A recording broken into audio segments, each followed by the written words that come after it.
And we are live. Hey guys, I'm Wolfie, and today we are going to talk about some trade targets because guess what? The San Francisco 49ers are on a bye, which means there's no 49ers this week, which is fine. That means the front office and Kyle Shanahan can focus on getting some new players possibly. The trade deadline is November 5th. It's a pretty big deal. It's coming up, but there's a lot of players that are tied to this team. So let's go. We're going to dive into that, see what people are talking about around the league, if they're possible, if they're realistic. Then we're going to check out, talk about Brock Purdy and how he's doing and how I assess him so far. Then we're going to go ahead and talk about what Steve Young had to say about what the 49ers should do with the three running backs, which I thought was very interesting. I'm not going to lie to you. And then I don't know if I will talk about this, but we might talk about it. Chase Sr. says that Nick Bosa is having an all-pro year. Calm down. All-pro year? No, not happening. Not happening. And we can just talk about that actually like right now, just so it's not a long conversation. Just talk about it real quick. But first, we got a couple people in here. Nice. Okay, we got Sam in the house. Good to see you. Good to see you. Hope you guys' week's good. Hope your Halloween was fantastic. It was fantastic. Toronto edits in the house. One in the house. I love bye week, stress-free. I know 110%. Just go. You could win the bye week though. You can win it, man. They've if the Cardinals lose, Seahawks lose, and Rams lose, we win the bye week. So there's still something to look at in the weekend. I was like, and you're right, it's stress-free. You don't have to like, oh my God, what's happening? Freaking out and shit. You know what I mean? Toronto, my tweet are going to fall out. Oh, I'm sorry. It's a bummer. Gotta stop doing crack. That won't happen. I'm assuming you meant teeth when you said tweet. All right. So let's go ahead and talk about what Chase Sr. That I was watching a video and he says like Nick Bosa is having an all-pro. No, he's not, man. Calm down. Okay. Regardless of how you feel about sacks, regardless how you feel about it, it's not everything, but it is something. To me, it is. Sacks are a pretty big deal. 4.5 sacks in 8 games, 7 missed tackles, which is you're tied with like 14 other defenders in total in the NFL. 13th in missed tackle percentage is not all pro worthy. Okay, so let's just squash that narrative right now. He is not having an all pro year. Yeah, he's doing good with pressures and knockdowns and stuff, but that just means he's not finishing him. We're paying him to finish. Okay, he's had like 2 good games so far. He's had like 2 good games. And that's nonsense. All pro is nonsense. There's nothing that backs that up. Puka could be out for the Rams, but so will DK. That Seahawks versus Rams should be interesting. Oh, are they playing this week? Damn. A tie. We need a tie. But I guess I can't remember. I think me and Poggy had this conversation. I can't remember who brought it up. I think that the 49ers fans should go after the Rams in this, not less the Rams, but the Seahawks, because so we're going for the Seahawks to beat the Rams because we know we can beat the Seahawks, and if the Rams can get a loss in their division column, that'd be a pretty big deal for us. So I'm kind of going for the Seahawks this week. I need the Seahawks to beat the Rams because I know we can beat the Seahawks convincingly. The Rams are hot. They have a lot of momentum going for themselves. Personally, I would want them to lose that momentum. And how you lose momentum? You lose games. So Seahawks, as a 49ers fan, they need to win, and then we'll just keep rolling from there. Because the Rams right now, dude, are on fire. Matthew Stafford looks like a top 2, top 3 QB right now. He's fantastic. DK is not going to play. This is Milwaukee, by the way. Okay. He's not going to play. Nice. This is why we need a pass rusher. Ideally, Ojolari help the front 7 become dominant. Us, Gallagher is a mod. All right, we got some haters up in here. Okay. Hey, as long as it's friendly banter, it's friendly hate. Nothing personal up in here, guys. But, all right. That's kind of what I want to jump into next after talking about the Chase Sr. thing, saying Nick Bosa all pro. That's just not true. And then jump into what Juan is trying to say about trade targets. We could jump into that real quick. I do agree that 100% Azeez Ojulari is probably the best option. I mean, he's kind of the player that we want, what we wanted to get out of Leonard Floyd, a speed rusher, a pass rusher, a true guy where Nick Bosa can handle the edge with like the tough guys and get double teams while we have a speedster on the other end, kind of like what we were forming with D Ford. D Ford was really good up till his, I think it was his knee. I can't remember the injury he had, but it totally ruined his career. Sorry, my cat is like trying to cause problems. Stop. My cat.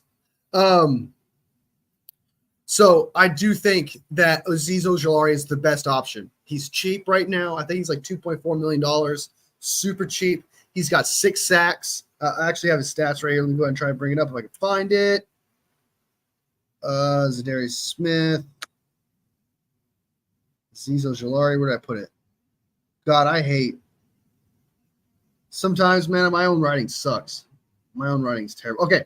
He had 6 sacks, 7 QB hits, and 6 tackles for a loss. That is fantastic. If we could trade for that guy, that is the guy that we wanted to get out of Leonard Floyd. Leonard Floyd is Azeez Ojulari. So maybe Leonard Floyd is just out there on third downs while Azeez Ojulari can do the edge rushing on first and second downs.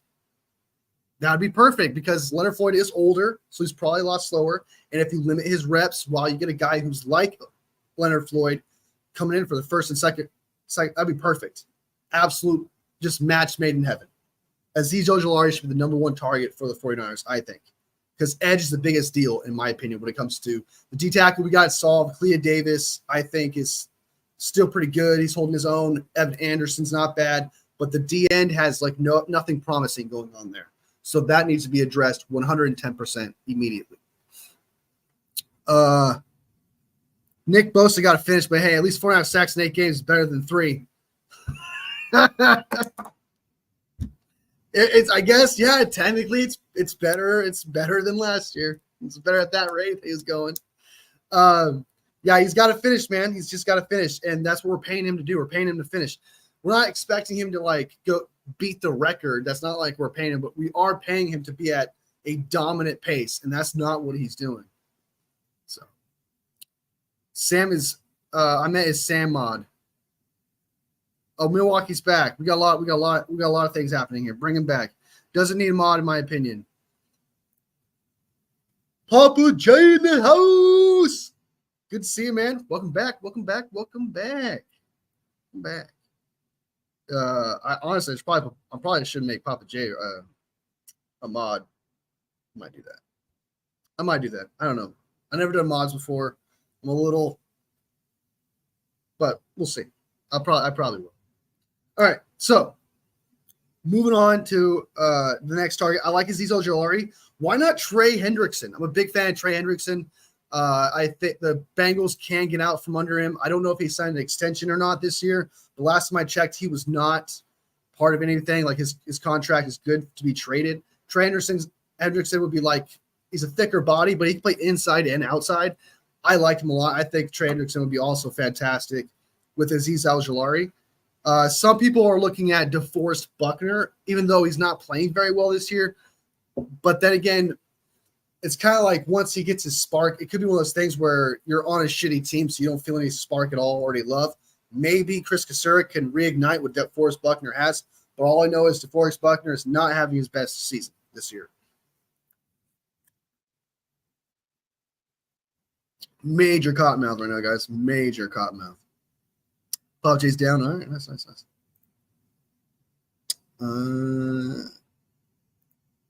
I don't think I can make a mod during a live. I think I have to do it afterwards. So I'll probably do that after this. Papa J probably make you a mod. What's your take on trading for Buckner or DJ Jones? I think Buckner would be fantastic. Hopefully he's not expensive. I wouldn't pay expensive money draft picks for him. I wouldn't put up a second. I wouldn't put up a third. He's not playing very well. He's an older guy. Like you shouldn't have to. If a team is selling, it's kind of look at if a store is closing, for example, right? Or a store's moving and they have like a clearance sale. And if Buckner's on that shelf, you shouldn't have to pay a second and third for something like that, for something they're just trying to get rid of anyway.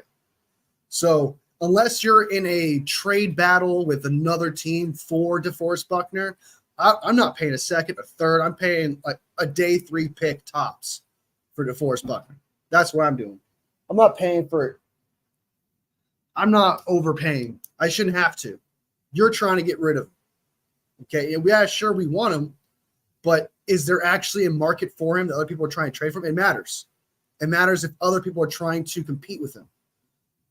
And I don't think a lot of people are clamoring for DeForest Buckner right now. No offense. I like DeForest Buckner. I would love for him to come back, but I think the 49ers can get him from up there with a fifth round pick, fourth round pick right now. He's older. How old is DeForest Buckner?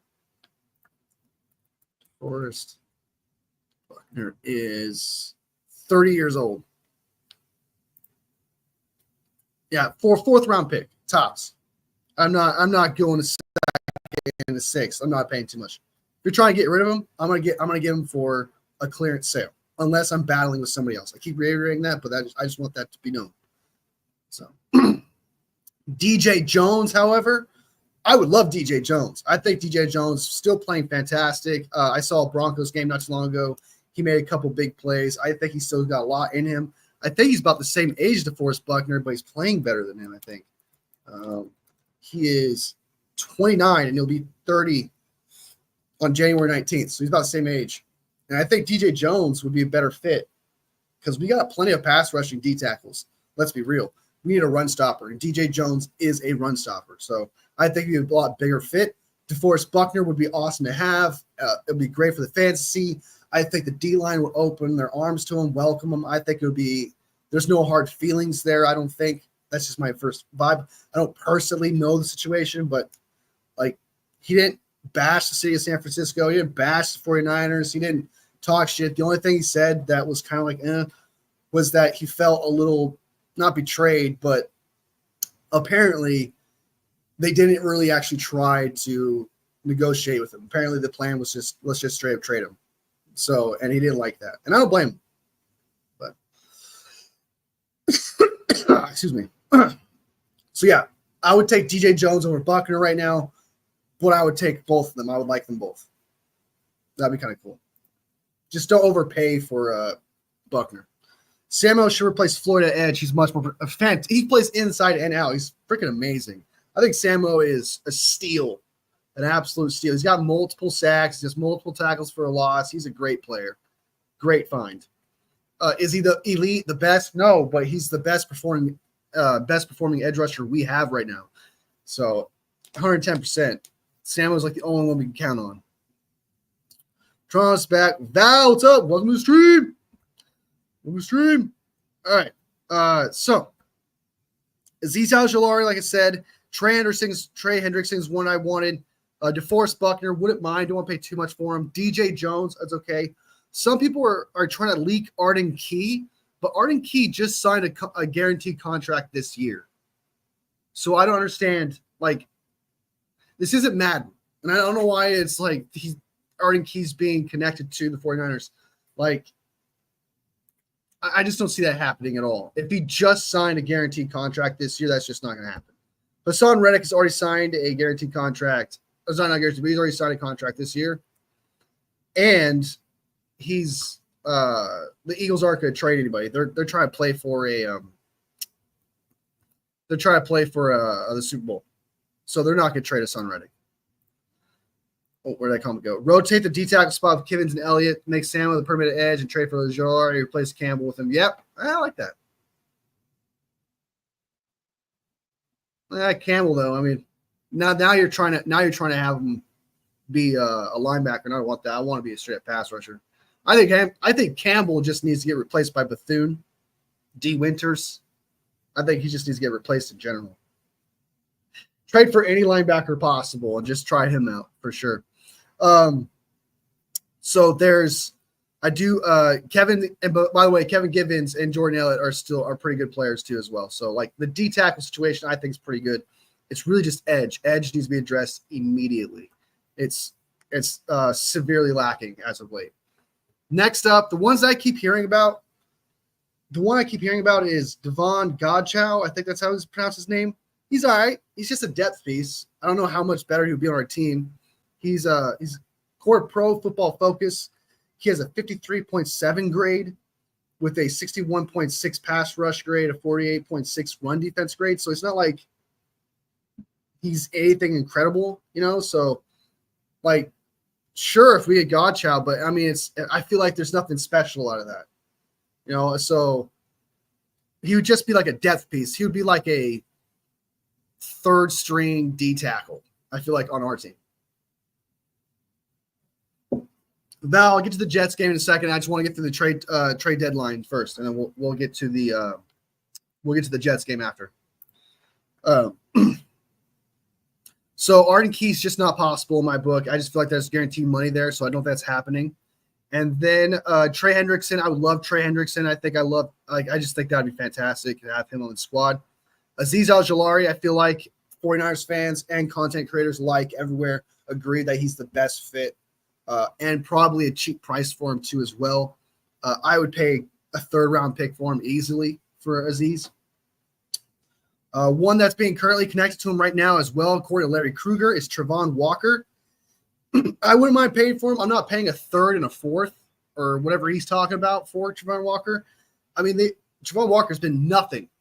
Trayvon Walker's been nothing for the Jags, and he's been nothing for whatever that first overall pick that he was over Aiden Hutchinson, which is still mind-blowingly crazy to me that Aiden Hutchinson was not picked first overall. But I digress. I don't think you need to – I think like a fourth-round pick, I truly believe day 3 picks should be way more considered when it comes to like players just being dumped for their last year of their contract. So hopefully a team can milk wherever they can out of them, because that's pretty much what we're doing with Travon Walker, is that we're not getting a full contract out of him. We're not getting multiple years out of him. We're not getting a discount out of him.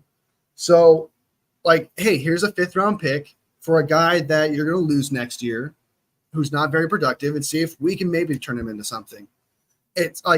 I feel like 3rd-round picks, 2nd-round picks, 1st-round picks are for players who are proven to be something, because those are first day picks, 2nd-day picks. 3rd-day picks for players that are like either failed and hopefully another team could try out, older players, etc. It just doesn't make any sense to me. So I would trade for a Trayvon Walker. I'd be interested in it. I'm not against it, but I'm not paying a 3rd-round pick for it or a 2nd. Not doing it. Campbell had one good game, but it was against the Cowboys, so I still don't trust him. I know. Yeah, he had a good. I think he's like 1 good game, 2 good games, something like that. But outside of that, but in his bad games, they're bad. They're bad. They're terrible. I've heard some say Stroud's a pumpkin on watch. No. We'll talk about that in a second. I'm almost done with all these trade deadline things real quick. All right. So, and the one I'm going to keep preaching this every time Larry Krueger brings this up. Okay. I'm going to show you guys. I'm going to show you guys. Okay. It's just so you guys know. Okay. This is the cap hit if they trade for Darnell Savage for the Jags. All right. It can't be done. Watch, it can't be done. Looks stupid as shit. Okay. All right. Here we go. Here it is. Share. Get out of here. There's that. Boom. I'm so tired of seeing this. I don't know if you guys can see that. Hopefully you guys can see that. He just signed a contract in 2024. Okay. All right. He's got an option in 2025. But that's dead money, which is $12.5 million, and then $9.7 million in negative in cap savings. So this would be $20-something million in dead money. Okay, and then next year, $15 million in debt. It's not going to happen. Like, and he's a good player. He's a proven player. So it's not like you take the rest of the money and you get him for a 7th-round pick. You can't just do that especially for a player who's really, really good. This can't happen. There's no way, dude. And every time I see it, every time it's brought up, I'm going to point this out. It's not possible. So enough with the Darnell Savage. It can't happen. I just showed you why it can't happen. It's not happening. All right. So there's Darnell Savage there. The one other one I like a lot that people aren't talking about, so it's really just like my pick. Juwan. Savage is solid, but no chance we're getting him. Way too expensive. Plus, I know Jair Brown is playing a little bad, but I think he'll be fine. I think he's playing pretty damn good, in my opinion. But I know what you mean. Like, I feel like he was a lot better. Like, he should be playing a little bit better than I thought, like projection wise. But I still think he's playing pretty good. But yeah, Jair Brown's fantastic, and Mustafa is doing fantastic. If you trade for Darnell Savage, what you're doing is you're trade. Let's say it's possible. Let's say it is possible. Money's possible. It's not a problem. And they trade for Darnell Savage.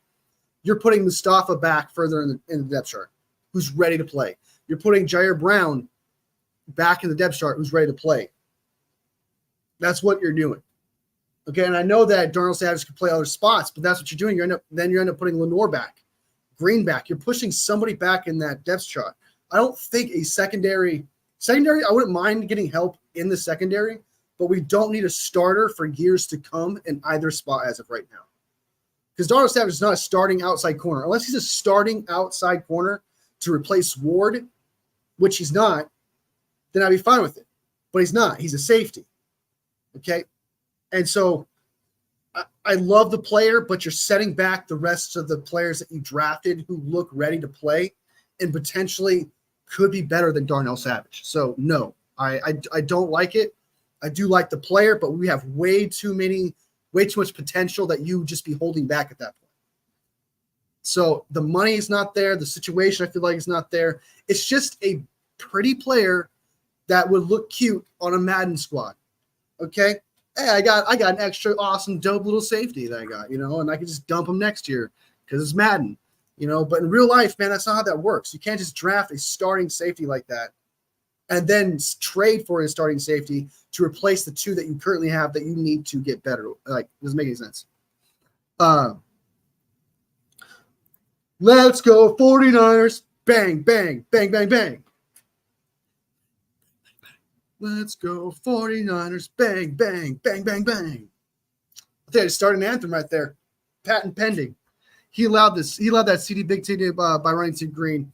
Yeah, I think that's just a blunder. You can't. I saw that too, but I'm not gonna hold that back to him. I think that was just an honest mistake of just running into his dude. But you're not wrong. He did allow that. Well, the funny thing is they held it against Green because Green was supposed to be in coverage, man coverage to cover him. And so Green got punished for it while Jair Brown just ran into him. That is funny. Next one is Garrett Bowles. Garrett Bowles, man, why not? He's an older player. I think he's like 30-something years old.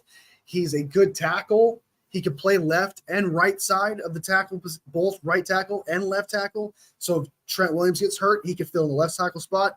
I'm certain he's better than McKivitz at right tackle. $16 million. Yeah, that's what we would spend for him. But I think he would be fantastic on this team. I think he'd be a great addition, especially just for a one-year rental. But I don't see the 49ers doing that, even though I would look at the Broncos and be like, hey, you got Garrett Bowles, man. We'll give you something for him. We want to make sure we're protecting our quarterback, We'll take that $16 million off the books for you.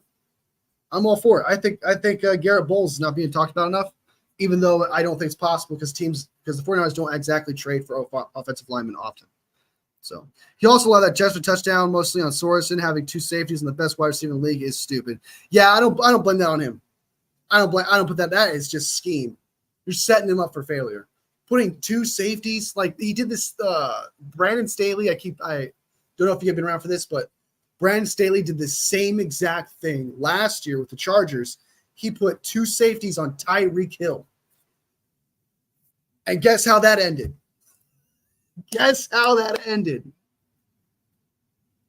So dumb. It's so dumb. Putting two safeties, I don't care who it is, on the number one wide receiver, Justin Jefferson, who can just take over games. That's crazy, dude. It's crazy. And to do it 2 years in a row, man, is mind-blowing. It is absolutely mind-blowing. So that's who I like too as well. There is, and then Chase Sr. also agrees that Azeez Ojulari is the best option for the 49ers. Like I said, I think that's the best one that's been mentioned so far is Azeez Ojulari. I would love that. Chase Sr. says that one. And then there's, where's he at? Zadarius Smith right now. He has 22 tackles, 5 sacks, and 5 tackles for a loss right now. That wouldn't be a bad addition. 1-year rentals, Zadarius Smith. If he's not playing too bad, he's playing pretty good. If we can nab him, I wouldn't mind that. Then he recommends Preston Smith, who only has 2.5 sacks. I wouldn't care too much for that. Clowney would be depth. He's not doing too well either. But the best one he mentioned, in my opinion, was Zadarius Smith. I love that option. I think he'd be pretty good. If we can't get Azeez Ojulari, Trey Hendrickson, or Zadarius Smith, I think those 3 options at pass rusher would be amazing. So, and again, I wouldn't mind a reunion with DJ Jones and DeForest Buckner. I just think DJ Jones should be more of a priority than DeForest Buckner because he's just playing more better. He's just playing a lot better and more consistent. DJ Jones is. Arden Key has too much guaranteed money. I don't think that's possible. I mean, I know the Titans are not. I know the Titans are not going to the playoffs, all right? And they're going to have a top pick, and they need to figure out. They need to trade some pieces, but I don't think Arden Key's an option. They have too much guaranteed money going to them right now. So, all right. Those are trade targets talked around the NFL by Chase Sr., Larry Krueger, Niners Nation, NFL.com. These are the most names that you hear that I've heard mostly that I've done when I've done my research, found that these names popped up the most. And out of the 3, as again, 100 times just to make sure it's put out there, Azeez Ojulari, not a bad option. Trayvon Walker's not bad. Trey Hendrickson and Zadarius Smith. I want those 4. One of those 4, I'd be pretty happy. Not gonna lie. Now, we're going to talk about Thursday night football, Jets versus the Houston Texans. Val has wanted to know my opinion on that. Well, just mention Jets won yesterday. And Texans didn't play well. No, they didn't. Did not have. I actually thought they would play better. I'm not gonna lie, because I thought Dell is still a high class wide receiver, very good. They still had Mixon. I don't think their O-line's that bad. They still had Schultz. The Texans didn't do very well against the Jets, who are just collapsing. You know, they're in turmoil themselves. And what's funny thing is, we should have known this because Vegas had them favorited to win that game, which I was like, really? That's shocking. The Jets are absolutely terrible right now. Well, I guess Vegas is usually right about these things. So, yes, Jets win that game. And apparently they were not the underdogs. The Jets were, and the Texans were the underdogs. They lost, rightfully so. Is CJ Stroud on pumpkin watch? Asked Juan. Sorry, my freaking cotton mouth is killing me. Water.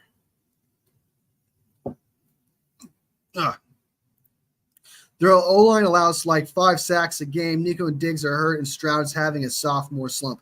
Yeah, sophomore slumps tend to happen, except for Brock Purdy. Doesn't happen to him, man. Just doing easily. Saying. But yeah. If they're allowing 5 sacks, that's pretty bad. I mean, that's kind of hard to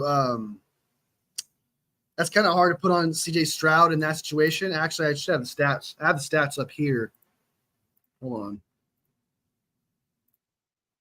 Where's CJ Stroud at? Sacks. How many times has he been sacked?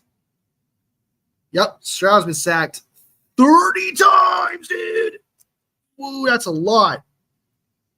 That is a lot of sacks. Percentage of time sacked when attempting to pass. Deshaun Watson's really up there. CJ Stroud's 8. 30 sacks, dude. That's crazy, bro. And he's got 56 QBR. And he's got a 4th quarter comeback and 2 game-winning drives. So he's got some clutchness in him. His only line like 8 sacks last game. Well, one game is not, you gotta look at the trend. Like if one game is bad, but how bad is that O-line? If you give a QB a shit O-line and take away his offensive his weapons, that's what happens. Man, Juan is like, I'm pumped, I'm fired about this. All right, I'm defending CJ Stroud. Yeah, I agree, man. If you're allowing that many sacks at once, it's kind of hard to perform. If you're constantly allowing that pressure, especially considering that CJ Stroud is a mobile quarterback for the most part. Yeah, if that O-line is not performing that well, is performing that badly to the point where he's second in sacks, 30 of them, that's a lot. We're only halfway through the season. He's got 30 sacks against him. That's pretty bad. To not have his weapons either and stuff, like you do need weapons, especially like because you're still playing against top corners. You're still playing against top players, like on that rush there with McDonald's not bad. I don't know who else they got on that line, but if you don't got the players to match up, it makes it harder to scheme. You know, even for the quarterback having to decide like, okay, this corner here, like Sauce, will totally beat this wide receiver that's not covered if he's not covering Dell, for example. So I do agree that the O-line part is pretty bad, allowing that many sacks, not having that many weapons. At the same time, though, he still kind of needs to perform a little bit better. I don't think he's performing as good as he should be. I kind of expect him to play better, regardless of these injuries. I expected a lot more from him. I don't think he's playing that good. Do I think he's on pumpkin watch? No, I wouldn't say that. Like, give the guy some time. He's still technically a sophomore quarterback, like you said, Juan. But considering the hype that he's talked about as a top 5 quarterback, this guy, you know, I don't think he's playing like that hype coming into the season, regardless of these injuries. Because if he was that guy, I feel like he would be playing a little bit better than he is right now. But pumpkin watch, that is way too far to say for CJ Stroud. You need to beat the Jets. You need to beat the Jets. All right. Like, it's not the Jets are like, compared to the beginning of the year to the end of the year, the Jets are in a worse situation. They are absolutely at the bottom of the barrel, like really bad right now. And you did not look good whatsoever against that trash of a team that's completely fallen apart. I still think he should have played better. I still think he should have won that game, to be honest with you. Yeah, O-line's not playing very well. Not pumpkin watch. Just like I'm meeting you in the middle there. Like, wasn't like, oh my God, he sucks. But you kind of expect better from what he's supposed to be, in my opinion.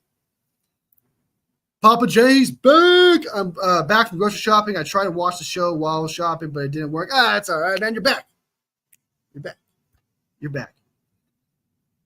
I like the Texans. I love D'Amico and I love Stroud. I want to see 110%, man. D'Amico deserves like respect. He deserves success. He deserves this opportunity. And I think just going in there and doing what he did last year is absolutely incredible. Like, you rarely see a coach do what he did. I love his energy. I love his fire. I like his vibe. If I was a player, I would love to play for his team. 110%, man. D'Amico deserves it. D'Amico deserves it. And I like Stroud too. Stroud is a good guy, man. He seems like very down to earth, likes to mess around, have fun kind of type deal. Yeah, I agree with you, man. I agree with you. Except for the 49ers. Yeah, Brock Purdy's got some it's so weird. It's a word I've never heard before, but draftism. It's a real thing. It's a real thing. The Jets were Houston Traps game, in my opinion. Yeah, it definitely seems like it. Something. Wolvie's an extremely underrated content creator. Deserves more subs than Cone. Let's go. For real, dude. Thanks, man. Appreciate that. Fuck yeah, dude. Hell yeah, showing some love. 110%, man. All for it. All for it. But yeah, I mean, Stroud he's allowed the time to develop. He's allowed the opportunity to get better. And I don't think we should hold the Jets' loss against CJ Stroud too much, or this year in general. He deserves more of his opportunity. Again, it's his sophomore year, and we all know that quarterback's a hardest position, and we need to see what he develops in year 3 and year 4 before we actually say, hey, this guy's – like, for example, Trevor Lawrence got that grace, right? So let's be fair to CJ Stroud. Yeah, Trevor Lawrence got the pass with what's his name being the head coach. I can't remember his name. The Florida head coach. I can't think of his name. But anyway, he had a bad start with that guy. Then he had a bad start with Doug Peterson. Then you're still forgiving him for that season and for that season. And he just never got to that hype of being the first overall pick. Do I think Trevor Lawrence is the worst? No, but I think he's average. He's average.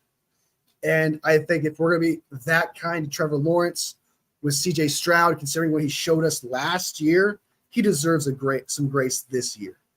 He truly does. So, and again, I don't think like you said, to probably most people, they would probably feel justified in saying that he doesn't have his weapons to succeed, especially being a sophomore quarterback. You kind of need it, and so it's kind of like probably most people agree with you in saying that, hey, he needs to have some kind of weapon, some sort of artillery to go up against other quality defenses. So, especially if he doesn't have the time to throw the ball. Has our trap game happened yet? I thought the Rams game was a trap game. I thought the Rams game was a trap game. That was pretty much a trap game. Oh, be sure to like the live. Appreciate it. I appreciate it. Or is there more to come? It's possible, man. It's up to the team. Usually this team, though, after the bye week, tends to play fantastic. They tend to take the ground running, especially with CMC coming back, Gross Matos coming back, Fungus coming back, Greenlaw is coming back within the next few weeks after that bye week. So after our bye week, CMC against the Bucks. Maybe 3 weeks later, we see Greenlaw and Gross Matos and Hufunga around that area. So look out for that. So there's still a lot of things to look forward to. There's still things to anticipate. Certain variables that we haven't seen this year come back. Hopefully, we can hit the ground running and there are no trap games. But I think if we hit the ground running in the back end of the schedule, those could be some trap games because we could get full of ourselves and just trip up. So it just depends upon how we come out of the gate. Thank you guys. Appreciate it. That's some love, man. Yeah, Colin Cowherd's crazy, dude. He says anything. And he says Bo Nix is better than Brock Purdy. Like, that is just too far, man. You want to say other quarterbacks, that's fine. I get it, But there's just certain things that you just need to be like, there's no fucking way. In a logical world, in a realistic world, Bo Nix, is not better than Brock. That's crazy. T-Law is a fringe top 20. Yeah, he's yet to prove anything. I'm shocked he got that contract. But at the same time, I'm not. It's Trent Baalke. If we continue to play suspect, Bears could be a trap game, but I think we're winning. Oh, hey, that's a good one. Bears, yeah. Coach just got and had us going 8-9. His predictions, damn, cut us some slack. 8-9, dude. Tell me that's not hate, bro. Okay. Here's the thing. Here's the thing. People feel down about the 49ers because expectations was torn away from us. Super Bowl and NFC Championship expectations, not belief, because I still believe we can win a Super Bowl, but the expectation was taken from us. And coming down from that high sucks. And someone is taking advantage of it. If you're going to be negative all the time, at some point when something negative happens, you're going to be right. So it's, NFC Championship expectations, Super Bowl championship expectations as of right now, kind of taken from us, and that sucks. However, we're not that bad. We are losing to division rivals, which is very common with every team, a la the Ravens versus the Browns. It just happens. It just happens in rival games. That just happens. And then losing to Minnesota Vikings, that was just asking for us loss there. And we're known to lose to the Kansas City Chiefs. So we're not that bad. It's just all those hopes and dreams that were set to expectation is no longer the reality. So still believe, but just hold back your expectations. I'm a Bo Nix fan, but there's no way he's better than Brock. 110%. 110%. Usually we're good after the bye. In 8 seasons, Kyle Shanahan's had a better record after the bye in 5 of them. It's almost as if he does like experiments and weird shit in the first half. And then in the second half after the bye, he just like, okay, it's almost as if he uses the first half as a testing field to be like, hey, does this work? Does this work? Does this work? And then in the second half, all this stuff works, and we're just going to dominate with this. That is what it feels like. I'm not going to lie. It's almost like he purposely holds back the team in some way. And the only way I can think about it is he's testing things constantly, which it's not a bad idea, but like it doesn't look good when it doesn't look good. Also, give CMC, Juan, Greenlaw back should give some fantastic momentum too. Yeah. Brock Purdy needs his number 1 wide receiver, Juwan Jennings, back. He needs his safety blanket. And I like Kittle, but Kittle's never been that safety blanket for – it's always been Juan. Juwan Jennings has always been the guy. Let's be real. Even with Debo and Ayuk was out there, who was the guy that caught all the clutch third down passes? It was Juwan. All along. It was Juwan all along. It was Juwan all along. He has losing every game except the Lions game. What? No way, dude. That's crazy. How? There's no way, dude. There's no way. There's no way, bro. He has beating the Lions, dude. Like, I love the 49ers, but if there's a prediction, if you had to predict it, right now the Lions are insanely good. What was it? Jared Goff threw what? 85 yards? Threw like 85 yards, and they won 52 to what? I can't remember what it was, like 14 or some shit. He threw 85 yards. And they won 52 to 14. I don't think I've ever seen that. The Lions are dangerous. The Lions are 110%, should be predicted to win every single game from here on out, even against us. Do I still think we can beat them? Of course. But if you're talking about predictions, if you're being like, okay, logically this team to this team, the Lions have it all. The Lions have it all. Once CMC and Jordan come back, do you see Isaac not getting the ball? Actually, that kind of brings up, I'm sure you guys heard about it, but Steve Young talked about using 3 backs. We could talk about that for a second because it kind of leaks into that. They should run with Mason until they get into the red zone. Once the red zone, use CMC and run Guerrero in the third or fourth quarter if we're leading. Yeah, I agree with that, but I mean, like, there's no way in any world Kyle Shanahan. It's not wrong. It's not a bad strategy. But we know Kyle, and we know he's not going to use CMC like that. It's not bad, but we know he's not going to use him like that. It's not a bad strategy though, because Mason is fantastic so far within that. As you said, from the 1 yard line to the 80-yard line, he's amazing. But once he hits the red zone, he's not the same back. He overthinks everything. He overthinks way too much. CMC will get a touchdown in that red zone, more likely than not, for sure. And Juan, I would use Guerrero in like clutch situations because he's clutch. He has a clutch trait. Guerrero has a clutch trait, and I love that. I love that.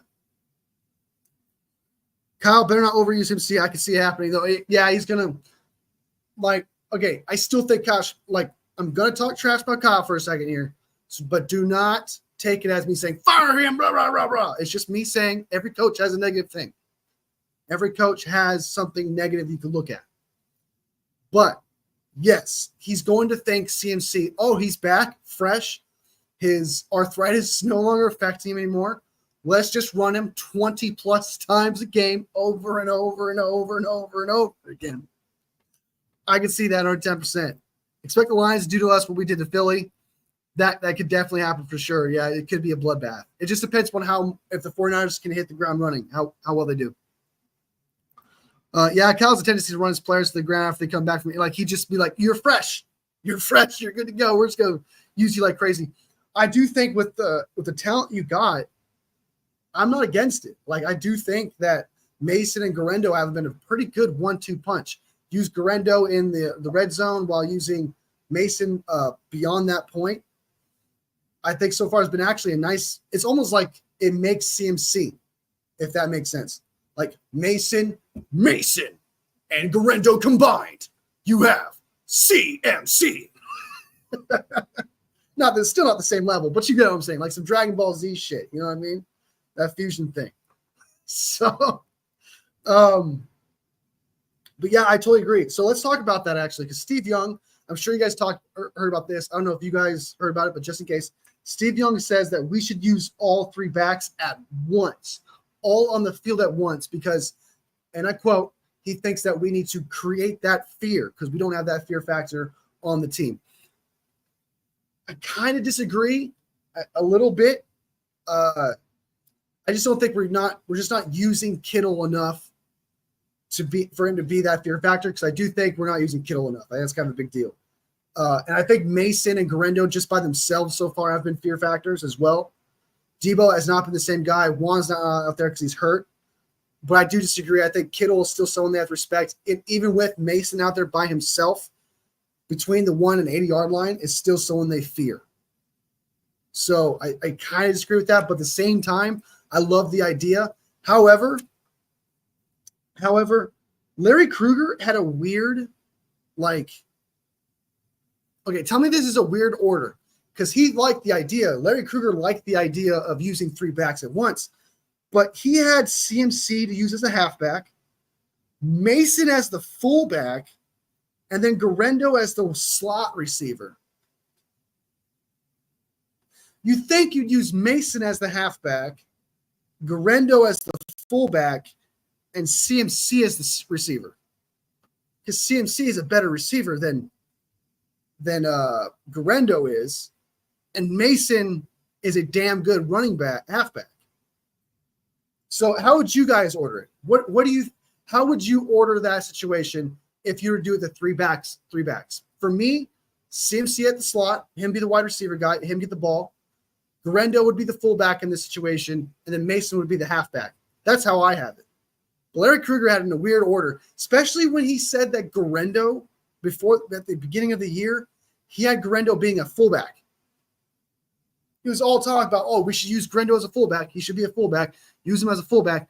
But then in an ideal world where if using all three backs, he uses him as a slot receiver? What?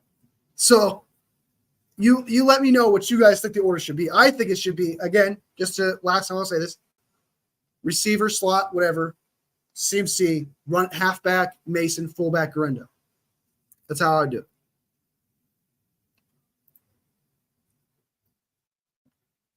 Having CMC with Mason or Guerrero in the backfield at the same time would be crazy. Play actions would go crazy. Imagine having to cover CMC, Mason, Kittle, Debo, and Jennings. It would be nuts. I know that 49ers, I know that they want to use a different offense, it seems, but play action is just so good. Brock Purdy is so good. Like, he's not afraid to turn his back to the defense. And then when he does turn his back to defense, he does a pretty good job of evading his first defender usually. So, I mean, I'm just shocked we're getting away from what worked, Just shocked.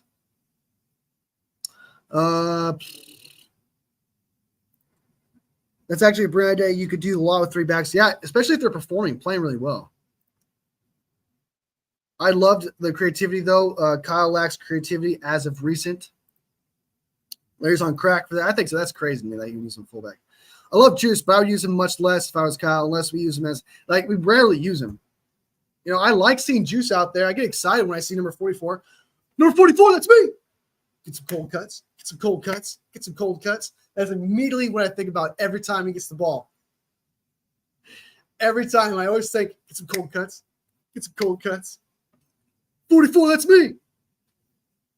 Every time Kyle Juszczyk gets the ball.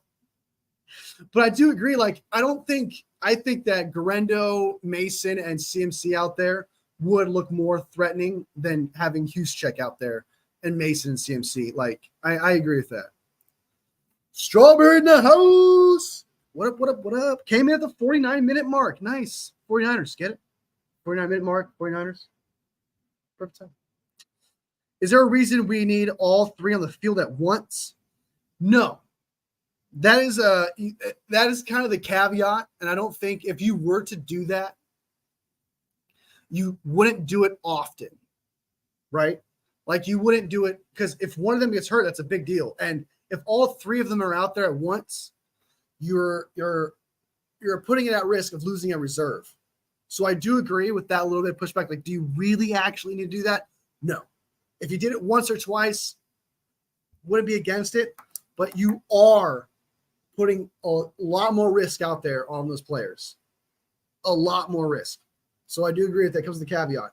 However, if you were to put all three out there, what is your order, Strawberry? I think you missed this part. What is your order? If you were to put all three out there, which positions would you put them at? Slot receiver, fullback, and halfback. So I would put CMC at receiver. I would put Guerrero at fullback and Mason at halfback. Larry Krueger, shockingly enough, I was shocked, had CMC at halfback, Mason at fullback, Guerrero at wide receiver. That is shocking. That is shocking. Papa J says slot for Jordan, CMC halfback, and Juice and Isaac switching. That's interesting. We should target Juice. We should target Juice much more every time we do. It's always automatic 10, 20 yards and catches people off guard. It really, truly does. When it happens, it catches me off as a fan. Like, oh my God, I totally forgot we had that guy. That's right, number 44. That's right. CMC would have to be in the slot. Mason, I don't see as a fullback, so I guess Guerrero as a fullback. Yeah, so we have the same order. Yeah, I agree with that too. And I was kind of shocked that Larry Krueger said that he wouldn't put Guerrero at fullback, even though before the beginning of the year, he was advocating for Guerrero to be a fullback. So I understand that part. So yeah, Steve Young thinks we should do that. I think that's a little weird. I do agree that it sounds fun, but like kind of like what Strawberry says, like, do you really need to do that though? Do you really need to do that? No, because it kind of goes back to what I just said, where Mason was already a threat, I feel like, on the field. Kittle is already a threat on the field. There's still some things to fear. It's not as fearful as it was, sure, but I don't agree with Steve Young when he says there's nothing to fear in offense. There's still things to fear. It's just really when it comes down to it, the 49ers are just not scheming good enough in the red zone. That's really the issue. It's just red zone. Once this offense fixes its red zone problems, it's good. I don't think it's a fear factor at all, actually. I think it's really just the 49ers failing to execute in the red zone when it comes to the offense. I would use that for short yardage gain in the red zone. I would include double tight ends for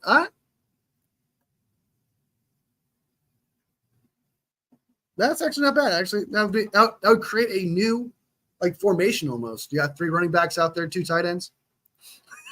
That's crazy, dude. Surprised we haven't seen that play actually yet, to be honest with you.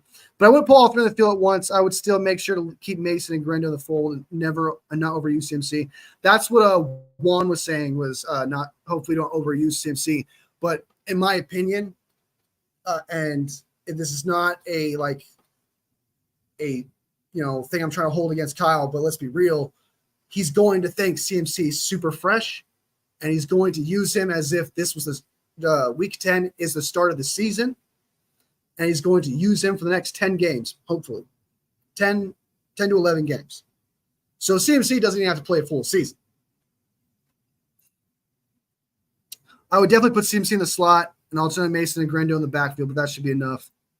And honestly, they have been better in the red zone since week 6, week 7. It's mainly Brock been dumb decisions. Yeah, Brock has been that Kansas City Chiefs game was his worst game, hands down. And then the first half of the Cowboys game wasn't his best, but he played phenomenal in the second half. That was the original Brock. Imagine having a play where you hand off the ball to CMC, he hands it to Mason, who passes it to Purdy, who targets Kittle, Juan, or Juice downfield. They probably do have something like that, but they'll probably involve Debo in that because they look at Debo as a running back as well. Oh, he was bad in the first half. Brock Purdy? He was bad in the first half. He underthrew a couple wide receivers and overthrew a tight end. He did not play good in that first half. Second half, he played phenomenal.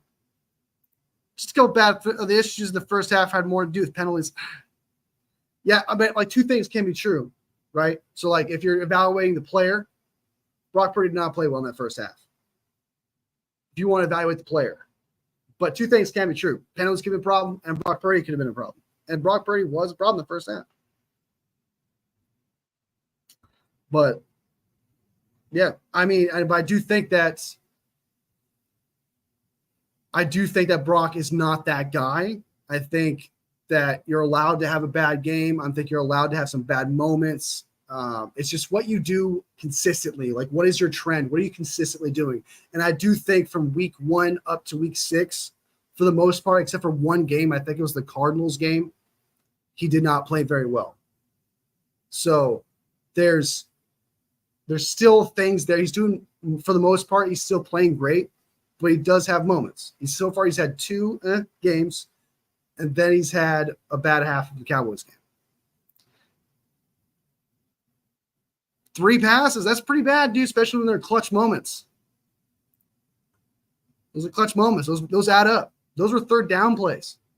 It's a big deal. He wasn't the sole no, that's what I'm saying. Like, I'm not saying he's the sole problem. Like, I hope you get that. Like, I'm not saying that he is the sole problem. I'm saying that he was part of a problem in the first half. It's kind of like what you said, that like penalties was an issue. Other things were an issue. Carlson's been tough, but he gives me a heart attack every time he kicks. I don't trust him. You're waiting for that third string kickerness to kick in. You're waiting for that. The reason why he's not on a team to kick in. And he's had moments. He's had I think he's missed an extra point so far, and I think he's missed a kick. I could be wrong, but Carlson, yeah, I know what you mean. It's like, he was not on a team for a reason, dude. I don't trust him either. Dude. He's going to. That reason is going to come out. That reason is going, like, that reason that he's a third stringer, he's going to miss. I'm waiting for something more serious to come out of Carlson. But so far, let's take the time. Carlson, you're doing so good, man. You're beating expectations. In my eyes, he's doing a lot better than I expected. But I do agree. I'm waiting for that dip. Is it just me, or does it seem like Brock's arms got weaker in the Rams game? I wouldn't be surprised if he's actually playing hurt and nobody's saying anything, but we'll find out about it next year. Yeah, we'll find out about it next year, because that's not something they would admit this year if that was the case. People on social media were mainly blaming Brock. Sorry, just automatically be defensive. No, I know what you mean. Yeah, that he's got a lot of a lot of people are just hounding him. And that Kansas City Chiefs game, after that was his worst game.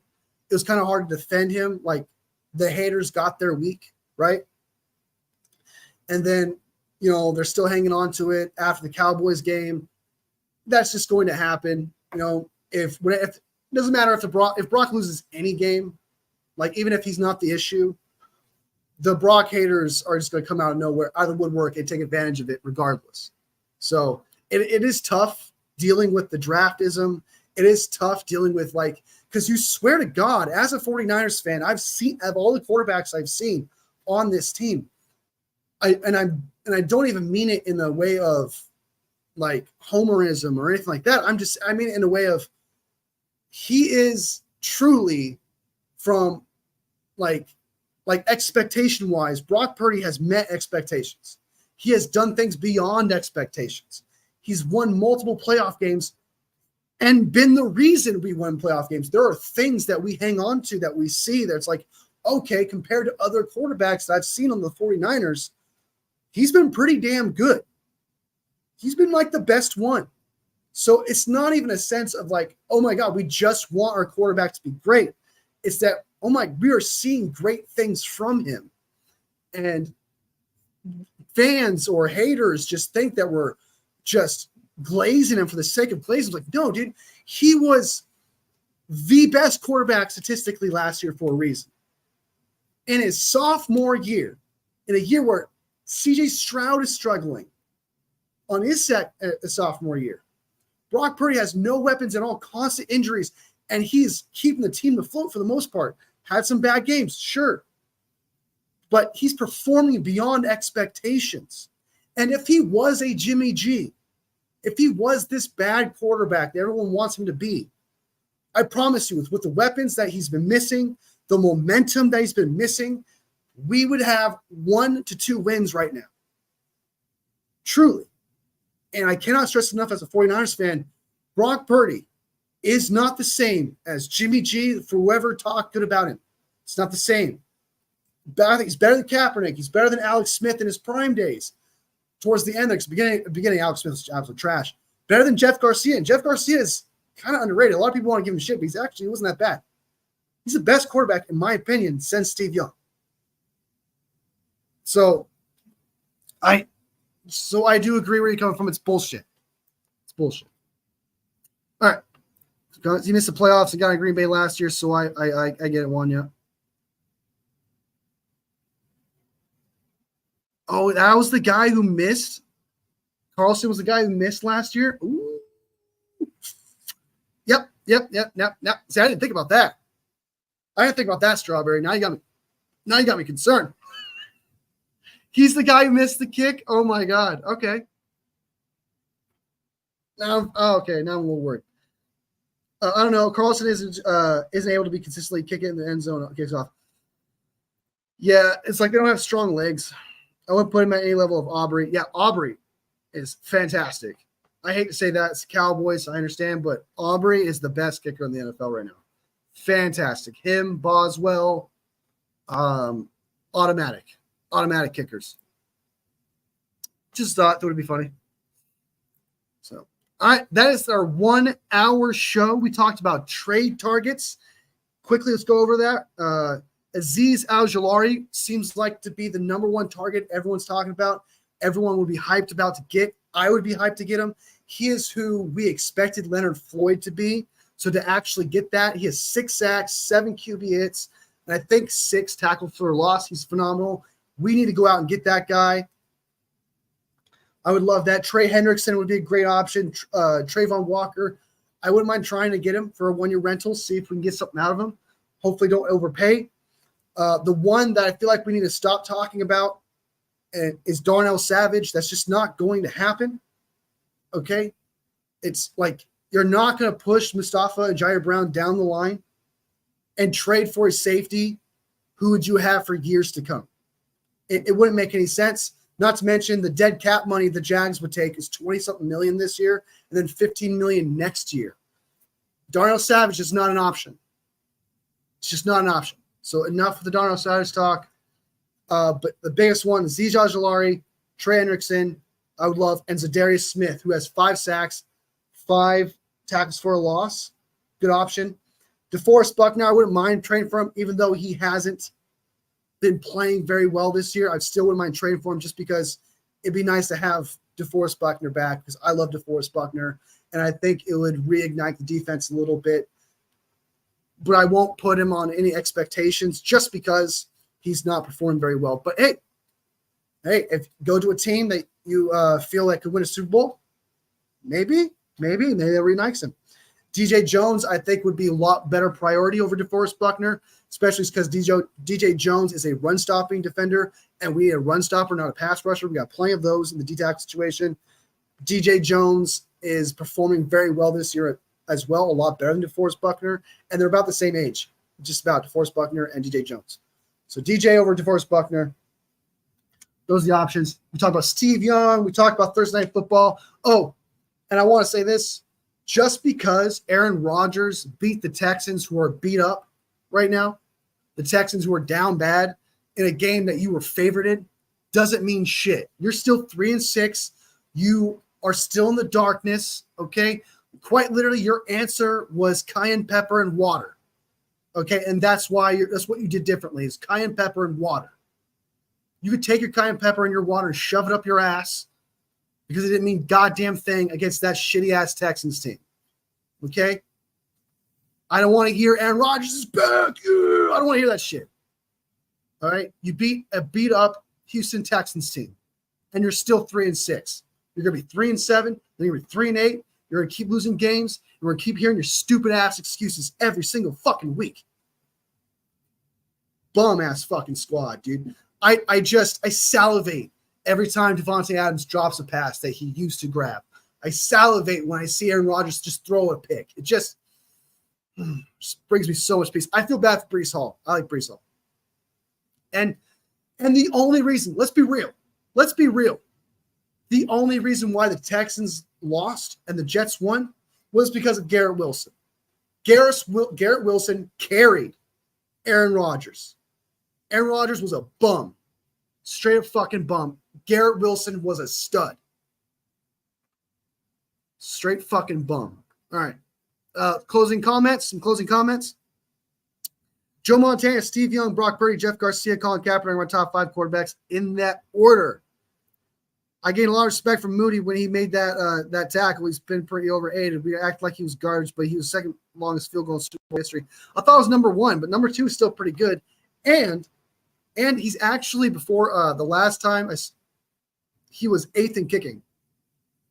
It's just the fact that he was a 3rd-round draft pick that you kind of hold a lot to him. You kind of hold expectations to him because he's a 3rd-round draft pick. However, for the most part, he was the 8th best kicker at the time. So you're not wrong. They do overhate him a lot, but you're a 3rd-round draft pick. He's been on IR, hasn't really had a chance to be bad. I feel like that was a shot, Strawberry. I feel like that was a shot. One, I was going to include Jim Druckenmiller as a joke. Can't wait when the mushrooms are. It takes him to open his 3rd eye. Wishing we could throw 7 TDs for 600 yards. You'll see me after the game like, yeah, I went in at halftime and just adjusted. Just wait for that. All right, so those are closing comments. Thank you to everybody. Juan, thank you so much for joining the conversation. You're awesome, dude. Awesome. Papa J, OG. Good to see you, brother. Good to see you. Strawberry Reacts, as always, man. Awesome conversation, man. You're a great guy, man. Thank you so much for jumping in. And who else over here? Sam. Good to see Sam. Toronto Edits, Milwaukee. All you guys. I know there's Val. Good to see you, too. There's someone else. Got Milwaukee area in there. Sam. There was someone else.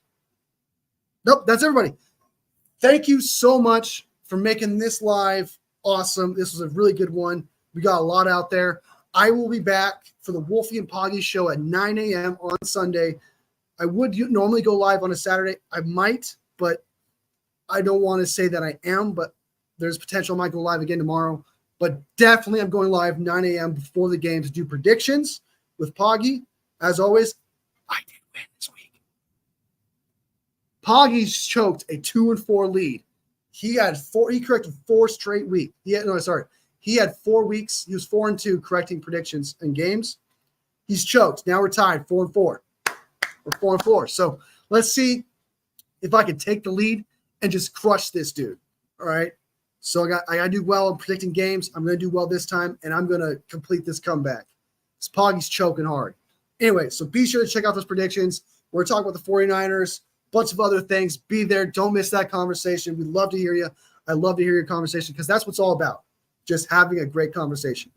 To everybody who watches this later, sub if you like the content. If you're not subbed already, like if you like the live. Makes my 49ers heart go from here to here. All love, fam. I'll see you next video. Next video.